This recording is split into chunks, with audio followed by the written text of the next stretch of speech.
¿Qué tal? La vez pasada estábamos viendo por primera vez la ecuación de Schrödinger para los sistemas y los estados cuánticos. Aquí la estoy volviendo a escribir. La idea de hoy es que veamos qué avatar toma y cómo solucionarla en el caso de sistemas con base discreta. La idea va a ser bastante sencilla. Vamos a hacer lo que hemos hecho siempre. Si tengo una base discreta, voy a hacer la representación haciendo la proyección en la base. Y eso es lo que estoy haciendo aquí.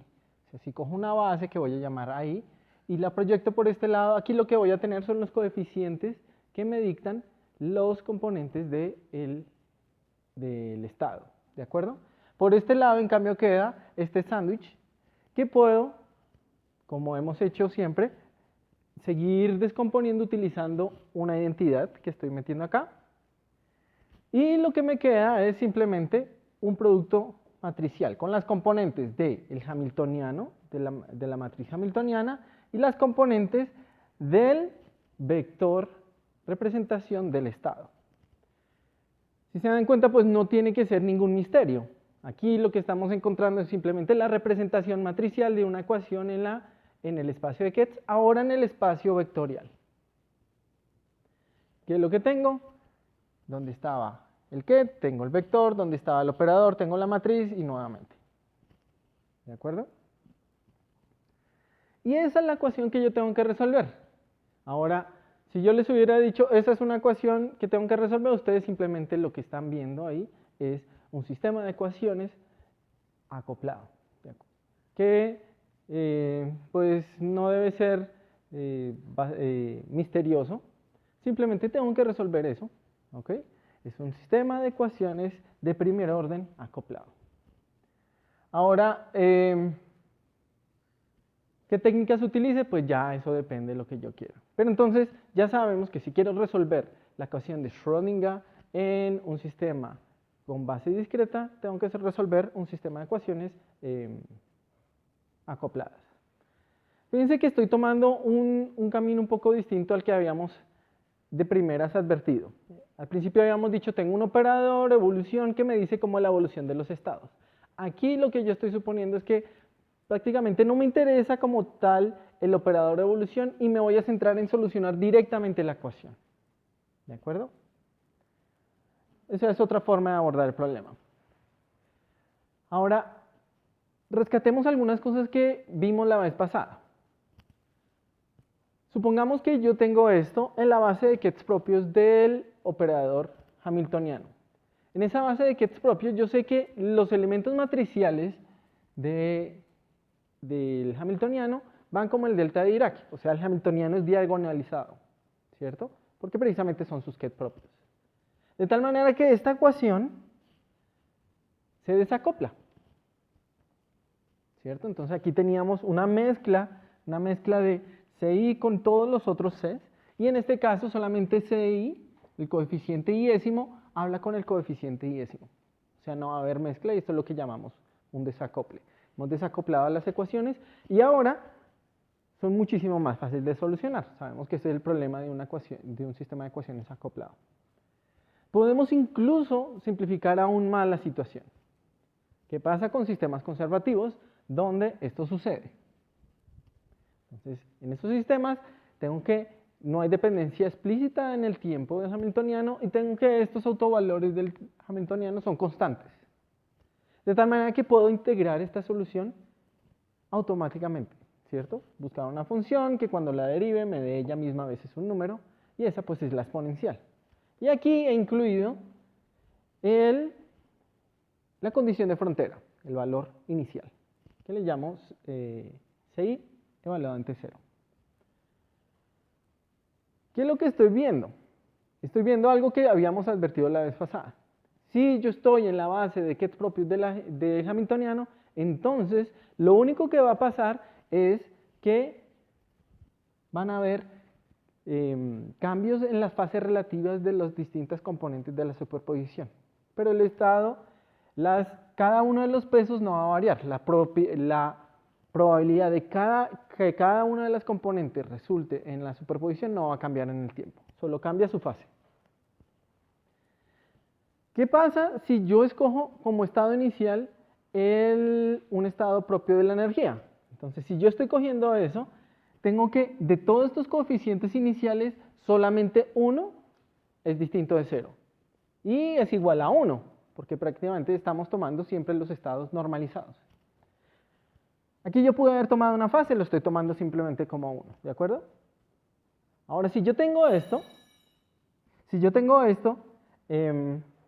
y aplico lo que aprendimos acá, porque esto es simplemente un caso particular, vemos que entonces el estado en el tiempo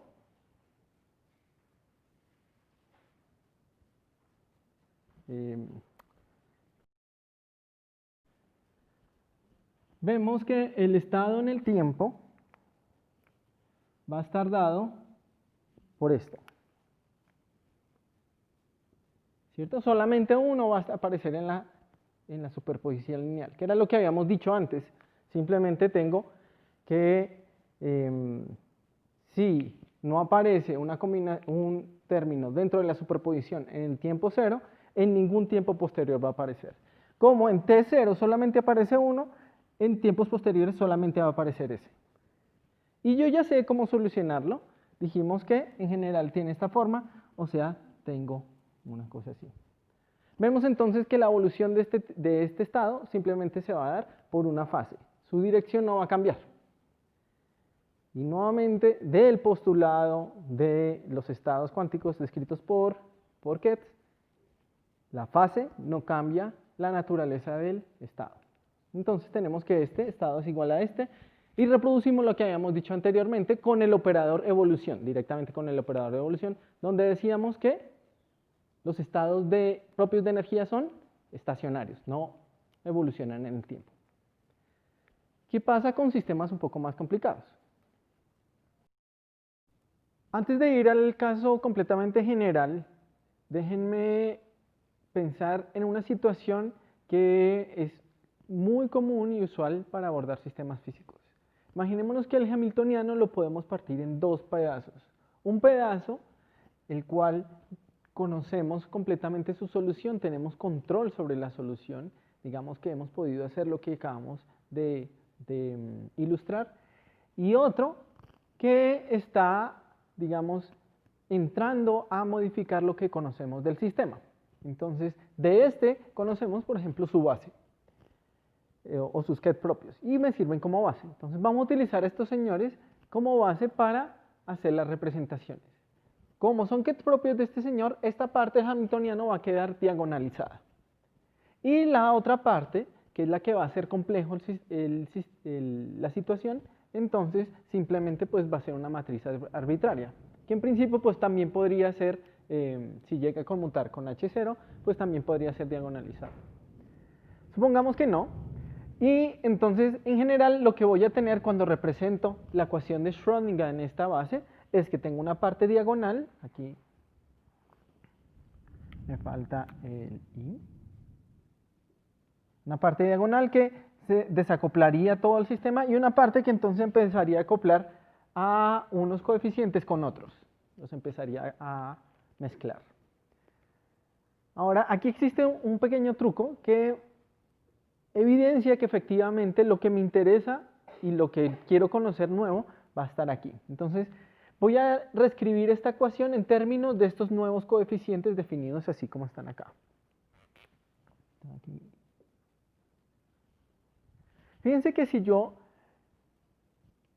aplico esta derivada sobre este coeficiente, la derivada va a venir a actuar sobre este señor y después sobre este. ¿Qué pasa cuando actúa sobre esta exponencial? Me va a bajar exactamente, cuando lo multiplico por este factor, exactamente me va a hacer este factor que tengo acá. Si se dan cuenta, va a bajar el I, perdón, aquí me falta también un I. O sea que este término se va a replicar a ambos lados de la ecuación y se va a cancelar. Después, cuando la derivada actúe sobre este señor, va a quedar una exponencial por ahí suelta. De tal manera que cuando arreglo todo, esto va a quedar de la siguiente manera.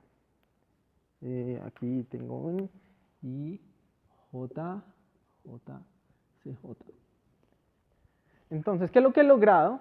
He logrado que esta ecuación quede de esta manera, donde se evidencia completamente que los efectos están, o sea, los efectos que mezclan y hacen que la dinámica sea más rica en este señor, en el potencial que está deformando el hamiltoniano. Ahora la cuestión es atacar este señor, ¿listo? Y vuelvo a la situación general, prácticamente. Sin embargo, pues entonces tengo, digamos, cierta información con la que puedo partir. Y puede suceder que este señor sea el punto donde yo tenga que recalcar. ¿Sí? Eso es la idea, es estresar que la nueva información, lo que me está haciendo que yo no conozca el sistema, está acá. Ahora, supongamos que ya solucioné, soy capaz de solucionar esto y entonces ya tengo la solución, ¿cierto? Ya tengo mi estado en función de estos coeficientes que estoy definiendo aquí. Estos también van a depender del tiempo, entonces hagámoslo explícito acá. ¿Ok? Con unas fases que dependen de los valores de energía de los autovalores de este señor. ¿Ok? Entonces, no quiero que se confundan pensando que es lo mismo a lo que teníamos inicialmente, que los coeficientes solamente eran afectados por fases, porque precisamente aquí hay otra dependencia en el tiempo. ¿Ok? Entonces, sí va a haber combinaciones entre los coeficientes de tal manera que ahora pueden aparecer autoestados de energía de H0 que en la superposición en el tiempo inicial no aparecían. Ahora, obviamente, pues no puedo atacar aquí en la situación completamente general, ¿ok? Porque debe ser más o menos claro que una solución analítica pues no va a existir en general. En general tengo que hacer otras cosas. ¿Cuáles son los métodos que uno va a utilizar? Pues el más obvio y el más, digamos, utilizado en la actualidad es un método numérico, ¿sí? Cada vez se desarrollan nuevos métodos numéricos para tratar de solucionar ecuaciones diferenciales como las que tenemos que hacer. Ahora, sin embargo, usualmente también es conveniente tener algún manejo analítico, así sea aproximado. Por ejemplo, yo quiero aplicar un método numérico, pero mi espectro es infinito. Usualmente cuando yo hago métodos numéricos tengo que partir la situación, ¿ok? Y aquí, si tengo un espectro infinito, entonces tendría matrices de infinito tamaño. ¿Qué es lo que se hace ahí? Yo no puedo aplicar el método numérico a ciegas. Yo puedo, sin embargo, puedo decir, ok, de los estados que van a aparecer en la superposición lineal acá, solamente unos van a ser importantes y a eso los voy a considerar. O sea, puedo hacer algún análisis físico que me permite despreciar o ignorar alguna parte del espectro. Por ejemplo, puede suceder, como digo aquí, que el sistema haya sido preparado en el estado de mínima energía y esta perturbación, este señor que está deformando el hamiltoniano, yo sé que no va a ser lo suficientemente grande para que me permita, por ejemplo, ir a estados de energía muy altos. Así que yo puedo entonces despreciar esos y considerar solamente un espectro finito de todo el conjunto que hay ahí. Y así entonces yo puedo aplicar un método numérico que todavía puede ser suficientemente pesado, pero todavía ahora puedo ir y aplicarlo. Existen otros métodos que nosotros no vamos a abordar acá, pero que se ven en el siguiente curso, y es, si yo conozco esta solución, puedo suponer cosas sobre la deformación para tratar de encontrar mi solución completa como deformaciones de la solución original. Y eso es lo que hacen los métodos perturbativos y los métodos variacionales. En general lo que tratan de ver es cómo hago para encontrar esa nueva parte de la solución que al final convergen a una solución de la ecuación de Schrödinger completa. ¿Ok? Entonces aquí simplemente lo estoy listando en esta parte, en este curso. Nos centraremos sobre todo en los métodos analíticos y en la información física que podemos obtener de una solución que yo podría obtenerla bien sea por alguno de estos métodos. Entonces, teniendo esto en mente, pensemos ahora qué pasaría en el espacio de funciones de onda. Y para eso dedicaremos el próximo capítulo. Así que espero me sigan acompañando y nos vemos.